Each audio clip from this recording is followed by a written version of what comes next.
మిరపకాయ బజ్జీల కోసం ఇలా మిరపకాయలని మధ్యలో చీల్చి విత్తనాలు తీసేసేయాలి. కొంచెం చింతపండు నానబెట్టుకోవాలి. పుట్నాల పప్పు, నువ్వులు ఈక్వల్ క్వాంటిటీలో తీసుకొని లో ఫ్లేమ్లో ఎర్రగా ఫ్రై చేసుకొని ప్లేట్లోకి తీసుకొని చల్లార్చి పొడి పట్టుకోవాలండి.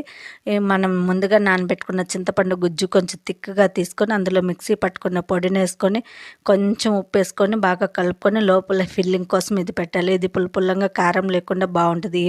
ఈ విధంగా అన్ని మిరపకాయలు ఫిల్లింగ్ చేసి పెట్టుకోవాలండి. ఇప్పుడు పైన కోటింగ్ కోసం ఒక బౌల్ 2 కప్స్ శనగపిండి తీసుకొని అందులో చిటికెడు వాము, వంట సోడా, రుచికి తగినంత ఉప్పు, టీ స్పూన్ పసుపు వేసుకొని బాగా కలుపుకొని ఇలా వేడి నూనె వేసుకొని బాగా బజ్జీ పిండి కలుపుకోవాలి. ఇలా వేడి నూనె వేయటం వల్ల బజ్జీలు బాగా నూనె ఎక్కువ పీల్చుకోకుండా బాగా వస్తాయి. ఇలా వేడి నూనెలో మిరపకాయ బజ్జీలు వేసుకొని 2 వైపులు కాల్చుకొని సర్వింగ్ ప్లేట్లోకి తీసుకోవాలి. మీకు కానీ నచ్చితే లైక్ చేయండి, షేర్ చేయండి, సబ్స్క్రైబ్ చేసుకోండి. దీని ఫుల్ వీడియో